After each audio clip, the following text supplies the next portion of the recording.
Әдемі ма? Әдемі деп қойды. Қалайсыздар достар, бәріне салам, сіздермен бірге мен Даник Реал, және бүгін бізде шағын менің мәшіме обзор болады, және де мен жындының мәші соққан жерлерін көрсетемін. В общем, дерзкий обзор болу керек. Мынандай лайф автомобильный контенттер сендерге ұнаса лайктарды аямай басыңдар. Біз осы видеоны түсіру үшін бүткіл қаланы аралап келдік и нормальный бір парковканы таптық. Қайғы еді мынау? Трамплин, короче. Достар, кім Алматыда тұрады біледі. Біз қаланың анау төменгі жағынан осы жаққа келдік и осындай вроде тыныш жер таптық. В общем, аямай лайктарын басар, каналға кім тіркелмеді келіңдер. Қазір мен сендерге өзімнің Мерседесімді көрсетемін. Негізі мен бұл машинаны баяғыда алған кезімде еще айту каналыма түсіп тастағанмын. Кім көрді біледі. Бұл бізде Мерседес 211 кузов. Мынау менде достар осындайдың уже үшіншісі. Мен ең бірінші алып алған кімнің несі бар? Серебристі болды. Сосын бар BMW-де болды, Toyota-да болды, Mercedes-де болды, сосын тағы да Mercedes. Мен оның үш мәшесіне ғана обзор түсірдім. Ол бірінші, потом Бэха и Мерс. Камриге енді өкінішке орай түсірмедім. Ренжімеңдер, Камри 40 күн болды, менде 40. Так, Mercedes 211, объемы 3 литр. Оператор кішкене айналып келейік. В общем, қара машина әдемі, дерзкий. Не айтсам болады, машина жақсы жүреді, потому что ол полный привод. Бірақ 4 ВД, 4 ВД-ның көбісі айтатын, ходовой жағынан оның обслуживаниясы үлкен дейді. Құдай сақтасын. Пока что ондайды көріп отқан жоқпыз. Или жүргесін құрый ма дейді. Мәшин достар бізде E280 деп аталады, бірақ бұның моторы 3.0. Негізі E300 болу керек. Номер менде достар Тараский, BMW сияқты. Мәшинені енді достар соқтым деген видео неге етіп атадым, потому что мен мына машинаны уже қанша 2 рет па былай кішігірім соқтым. Бұған дейінгі мәшинелер мен біреусін соқпағам. Сол үшін мен сондай видео түсірген. Так, ең бірінші авария, негізі оның барлығы қатты жүріп асығып жүргеннен болды. Ол бірінші мына жерін соқтым. Көріне ма видеода? Көріп тұр ма? В общем, қараңдар, мынақта бір царапина кетті, мынау. Потом екінші мына жағында царапина, үшіншісі мынау. И қалған жерім мына жақта вмятина, мына жағы вмятина. В общем, осы жермен мен Лада 14 ма соны соқтым. Мен оған жол бер деп артын ұшып келе жатқанмын. Сосын бұл оңға поворотник қосқандай болды да, бірақ өзі солға бұрып кетті. Соның кесірінен ол кішкене бір бәле шаған ба, бір бәле болды. Сондықтан достар, мына жағы ремонттау керек. Мен әлі жасаған жоқпын. Мынау маған дейін болған. Так, бірінші достар сосын барып, бір айдан кейін ба, мен мынау мәшинемді жуам, өйткені қара машина көбірек жуу керек. И воротасын, точнее машина жуып әдемі ол шығарып атқаннан кейін артқа беріп атқанда заборды байқамай қалдым. Забор кішкене жабылып қалған екен де, и мына жақтарсыңдар. Короче, уже достар екінші рет осылай соқтым. Бірақ мынау машина негізі айнасы жабылады, қазір көрсет жер. Братан. Қара, айнаның негізі функциялары ештеңесі құрған жоқ, өйткені осындай бәлелер достар істейді. Ол жағынан Мерседеске рахмет, сынған жоқ ештеңесі. И негізі поворотнигі де қараңдар істеп тұр. Көрсетші. Достар, ешқашанда асықпаңдар. Мен өзім жыбырлақпын, и соның кесірінен болсақ, былай істесем нормально ма? Короче, машинаның іші бізде осындай цвет, үстіңгі жері, білмеймін, бежевый, қоңырлау, горчичный ма, бір бәле дейді. В общем, мынау цвет мен Porsche-ның салондарына ұқсайды, өйткені именно Porsche, Cayenne дейтін, Panamera дейтіндерде в основном осындай цвет болады, и Mercedes-ның S-классында. Потом бар, бұл цветтен кейін, ағаш жүріп отыр. Арғарты достар қоңыр ағаш, бұл машинаның комплектациясы элеганс деп аталады. Мерседесте классик бар, элеганс бар и авангард бар. Элеганста бізде қоңыр ағаш, ал авангард дейтіндерде ол кішкене чуть-чуть спортта, оларда жасыл ағаш жүреді, мына жақтың бәрі жасыл. Мынау машинеде бізде қараңдар, көтенді былай жылытатын кнопкалары бар, екеуінде, и екеуінде суытатын кнопкалары да бар. Қазір дұрыстап тыңдасаңдар, бір вентилятордың дауысы шығып жатыр. Естіліп тұр, я? Достар, вертолетның астында масамның астында. В общем, кәдімгідей үрлейді екен ғой? Все, қазір тонамыз дейма. В общем, осындай бәлелер бар. Подогреві негізі шынымды айтсам жақсы жұмыс етеді. Көтенді тез жылытады да. А вот суытқаны өте кішкене слабылау, білмеймін. Ары қарата бізде мына телевизор, ешқандай камера жоқ. Мәшеде AUX бар, бірақ мен AUX-сыз мынандай бәлемен пайдаланамын. Bluetooth деген. В общем, лайфхак, бірақ негізі мәшенің мына жағына Bluetooth жасауға болады. Ары қаратай мәшенің руль осындай. Рулін достар мен өзім алдында жөндеткенмін. Точнее, мына кожасын перешивать етіп. Ол маған бір $100 ма кетті. Қалай бәрі болған бұға дейін. Сіздер менің YouTube каналымда көре аласыздар. В общем, сілтемелердің бәрі сондықтан көп видео түсіп тұрамын. Достар, мен машин тек қана құртып жатырмын деген қалай еді болсамдар. Негізі жоқ, достар. Өйткені мен машинаға өте көп ақша салып жатырмын. И оның біреусі мына фара. Ол фараны мен алдында барып тазалаттым, ішін сыртын полировка жасадым. И осы ішіндегі тұрған добалақ линзасын лампасымен бірге ауыстырамын. В общем, мен достар негізі очки киемін. Менің зрением жаман. Мен қазір солнцезащитный очки киіп жүрмін деп ойламаңдар. Оның астында в общем, мен очкарикпін, бәрін білесіңдер ғой. И қараңғыда мынау машина ескі болғасын 2007 жылғы фаралар шаршап қалған. И менің көзім де жаман көргесін. Мен фарасына аямай новый биксинаны қойдым. И приколды айтайын ба? Дұрыстап камераны осылай ұстап тұршы. Қазір достар мен сендерге машинаның оталғанда фараның не істейтінін көрсетемін.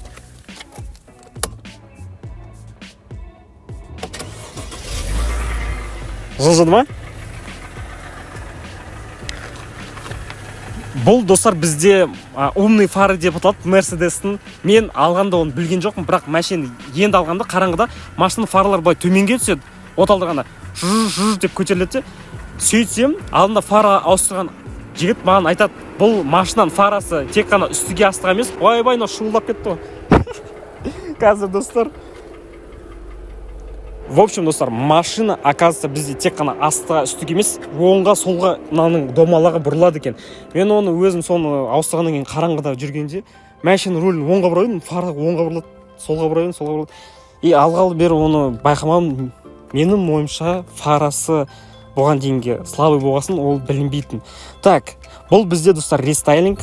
Сыртында бізде машинаның бүткіл бампері мынаулары ауысқан. Бұған дейінгі болған Мерседестер, олар бұлай үшкір болмайтын. Қараңдар, мынау келеді, кәдімгідей үшкірленеді осы жерде. И тағы да не айтсам болады. Комплектация жағынан, достар, машина жаман емес, бірақ бұда ең үлкен қазір проблема менде мотормен. Моторын білмеймін қашан, бірақ жөндету керек. Жөндейтін бір-екі заттар бар.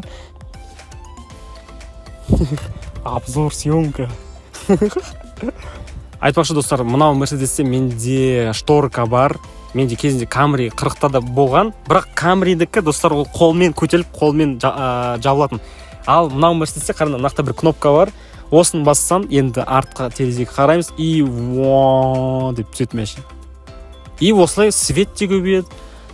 И, короче, терезем бәрі көрінеді. Так, комплектация жағынан, достар, осының бәрі бар. И парктроник бар. Менде бірінші Мерседесімде ол парктроник істемейтін, өйткені білмеймін, бампердан шешкен ба. В общем, сондай проблема болған. И бұл шторканы көрсетер. Шторка бізде қайтадан көтеріледі. Плюс Мерседестің бүткілінде, по-моему, осы кнопка бар. Ол жастықтарын төменге көрсетер. Мен білмеймін, бұны бұрында көрсеткен ба? В общем, бұл функцияны көбісіне бар, бірақ қалғандары негізі болмайды. Так, ары қаратай, достар, бізде бұл машинада комплектация жағынан электрический багажник. Ашсаң өзі көтеріледі. Ішіндегі мусорға бермеңдер. И, достар, қандай нақты бізде кнопка бар. Бірақ бұл кнопка бізде суық кездері қуады, өйткені міне енді өзі жабылды. Бағана ғана қуып тұрған, білмеймін, в общем, достар, машина то жақсы ашылады, то жаман ашылады. Қазір тағы да бір ауыр зат көрсетем, ол мен мына дискті соққаным.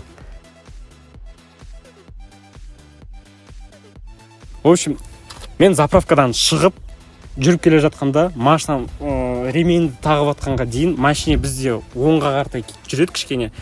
Өйткені машинаның геометриясы жасалмаған етін. Соның кесірінен машина сәл оңға тартып кетті деп, мен ремень тартқанға шейін ол бордюрға дын деп түсті. В общем, достар, осылай мен бір жаздың ішінде мына жақты соқтым. Бұны жөндетуге бәрін болады. Не, масама? Короче, мусор. Потом айнасын и мынаны 3 жерді соқтырым ба уже? ема. Бұған дейінгі достар мен мәшелердің біреусіне соғып қалғам. Мынау негізі соғуға жатпайды.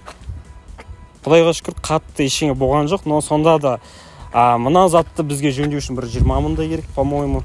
Мына жақты жөндеу үшін 100 мың шығар. И дөңгелекті де достар жөндетуге бір тағы да 50 мыңдай менің ойымша кетеді. Ары қаратай машина полностью майда шүйделерін жасау керек. И бір рет полировка жасап шықса, бәрі жалтырап тұрады, кәдімгідей салоннан шыққан машина сияқты болады. Мына фарасы сияқты. Так, машина, в общем, осылай. Соғатынды соқтым, көрсететінін. Достар, енді біз сендерге мына машина қалай жүретінін көрсетейін деп тұрмыз. Ең бірінші машинаны от алдырайық. Қараңдар, қазір руль түседі. Бұл бізде қалай машинаның памяти дейді, точнее водитель нақта 3 кнопка тұр, 3 адамға әртүрлі настройка жасауға болады. Мысалы, бір адам жақынырақ отырамын дейді. И мен қараңдар, бәрін ауыстырдым. Енді ал бір кнопкасын бассам, руль да түседі, мынау да түседі. В общем, солай. Мына жақта бізде машина комплектация жазылып тұр, элеганс деп. Сендерге түсіндіріп кетейін, элеганс пен авангардтың айырмашылығы не екен? Авангардта негізі мен ойымша плюстар көбірек. Ода мынау приборка ақ болып жанады, ол әдемірек. Артқа фара машинаны стопты бассам, тормозды, ол LED болып жанады. Тағы да не бар? Сол ағаш ауысады. Бірақ негізі ол элеганс, авангард деген ол комплектацияға жатпайды, ол просто вариант сияқты исполнение. Өйткені комплектация деген ол осы подогревтер. Мысалы, машина авангард болуы мүмкін, бірақ менің машинемде бар заттар ода болмауы мүмкін. И также солай, мынау элеганс негізі авангардтан төменірек болады, бірақ менікінде мысалы неше түрлі заттар бар. Мынау достар бізде натуральная кожа, эко емес. Так, енді жүру жағынан элеганс бізде достар сәл мягкий болады авангардқа қарағанда. Өйткені авангард ол кішкене машина спортивный пружина болады, машина төменірек болады. И по-моему оларда в основном дисктары бір радиуске үлкен. Мысалы менде 16 размер болса, оларда 17. Сөйтіп енді машинеде достар бізде кондер қосылып тұр, и бір жерде машина бір түсіндіксіз дауыстар шығарады. Так, мақтан бізде шығара енді. Достар, кім қай қаладан көріп жатыр, комментарияға жазыңдар, лайктарын бастар. Егер де осылай өтірік обзордаса. Неге өтірік обзор? Потому что достар, мен негізі машинем сол соққан заттарын көрсін дегенмін. Енді достар, құдай қалса келесі жазға шейін машина менде болса, может быть сол кездерде жөндетеміз. Қазірге машинаның ішін мен тазалағым келіп тұр, химчисткамен. Өйткені мен алғалы бері түк істеген жоқпын, іші бәрі кір-кір. И ол достар, контент сендер күтсеңдер, көбірек лайк жинап комментарияға пікірлерін жазыңдар, егер де ондай контенттер ұнаса. Біз қазір мынау не деген вид, мынау не деген көріне ма вообще, панорама былай. Машина достар бізде полный привод болғасын, бұда 5 сатылы коробка, автомат. Егер де артқы жетек болғанда, бұл машиде 7 сатылы автомат болатын еді. Негізі мынау автоматтың плюсы неубиваемый. Сендерге айтайын, үшінші рет осындай машина. По идее неубиваемый болу керек, бірақ бұл автомат өте тупой. Мысалы, медленный вот. Қазір мен жолға шығып газды бассам, көбінесе 80% бұл ойланады. Ал қалған 20% реально машина BMW сияқты болады. Менде болған BMW мен салыстыратын болсақ, BMW әрине тезірек болады, бірақ ол кішкентай болғасын жеңіл болды. И Mercedes бірақ комфортнее. Негізі Mercedes пен BMW қазір комфорт пен спорт деп бөлінбейді, өйткені мягко жүретін BMW-лар бар, тезірек жүретін Mercedes-тер бар.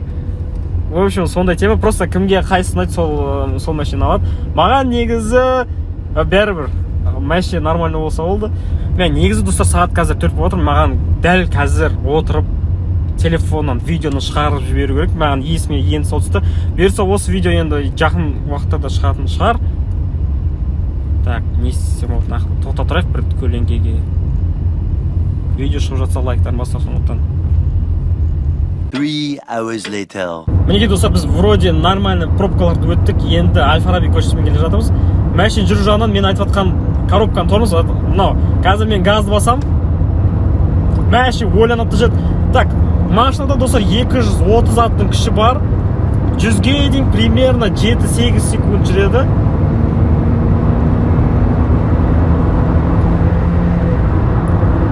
Бірақ былай разгонды мощно алады. негізі рульдің артында подрулевой лепесток деп аталады, қазақша қалай екенін білмеймін. Сондай болғанда жақсы болады еді, өйткені менде үйде өзімнің рулім бар, сендер білетін рульмен компьютермен. Ол жақта сол лепестоктармен рахаттанып жүруге болады. Мына жақта достар Мерседесте ондай жоқ, мына қараңдар, кнопка. Оның бәрі мына жақта тұрады. Ол кішкене былай біртүрлі сияқты көрінеді. Так, мына жақтан бізге қазір оң жаққа қалып, бірақ механикамен жүргенде машина достар BMW сияқты, қараңдар.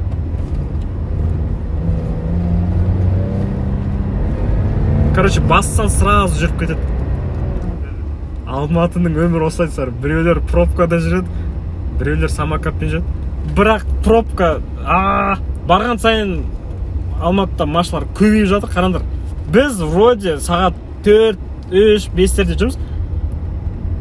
Бізде осындай пробка постоянно почти. Түнде шықпасам, машинамен осылай жүрсің. Так, расход жағынан машина бензинді өте жақсы жейді, өйткені машина өте ауыр и 13-14 литрдей жейді. Пробкаға кірсең осылай 17 литрге шейін кетіп қалды, 18 литрге шейін. Ой үшін сондай әңгіме. Так, машина бізде достар 224 мың жүрілген и мына жақта чек жанып тұр. Чек ол либо моторды жөнде братан деп тұр маған Мерседес. Немесе ол глушительдағы катализатор жоқ, оны өзім алып тастадым. Неге десеңдер, катализатор деген жүрген сайын машинаны құртады.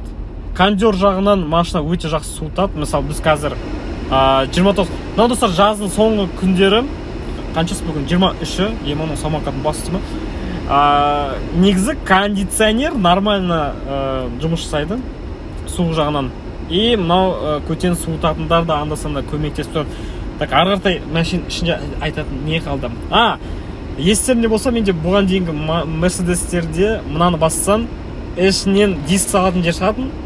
Мына машинде ондай заводтан жоқ, бірақ ақшаң болса салып жібере аласың. Және де айтайын деген, осы машинамен осы уақытқа шейін не зат болды, оның бәрін менің айту каналымда көре аласыздар. Сілтемесі тоже сол описаниеда болады.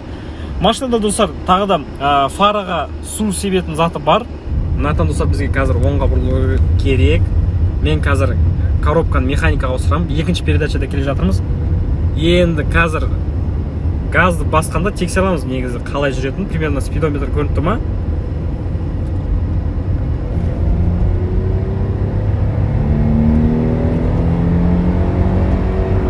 Арғы-артай басайын десем достар бізге анақта тоқтау керек.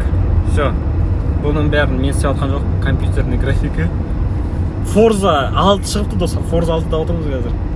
Негізі подъемға жүргенде машина кішкене ауырлау сезінеді. Және де біз қазір кондиционерді қосып жүргесін, машинаның кондиционер негізі көп күшін алады. Ал егер қазір кондерді өшіріп жүретін болсақ, машина достар кәдімгідей резвый болады, жеңілдеу. Так, сонымен негізі біздің видео бітті ма? Айтатын затты айттым, көрсететін затты көрсеттім. Енді достар, алдағы уақытта соның бәрін жөндеу керек болады. Давайте нақа қойып, паркингке қойып, ручейін қойып қойып. Так, не қалды? Тағы да мына машинаның сиденьесінің жастығын достар прикол бар. Қараңдар, нақты линиялар бар. Ол қаланы білесіздер, не үшін арналған. Қазір комментарийға жазыңдар, ерінбей. Бұл дегеніміз достар машинаның өзінің жастығы. Короче, жастық былай шығады үстіге. И оны алыс жерге, бір жерге барсыңдар, бастарында жастық ретінде былай қояды. Жоқ, жоқ. Зачет. Қатты негізі пайдасы жоқ, бірақ мен өзім оны көргенде ма дедім. Так, үстінде достар негізі панорамный крыша болғанда күштірек болады еді, өйткені мына жақта бір терезе болады и мына жақта тағы да тур осылай дәу. Бірақ бұл мәшеден тек қана люк. Ал ендеше достар, бүгінгі видеосымен бітті. Біз микрофонымыз әлі осылай. Видео сіздерге ұнаса аямай лайктан басар, каналға тіркелуге ұмытпаңдар. Күн әдіші түсіп тұр. И келесі видеоларда көріскенше пікірлерді комментарийға жазыңдар. И енді ғана осылай видео түсіруге мен қолым тиді. Бәрін айттым. Давайте сау болыңдар.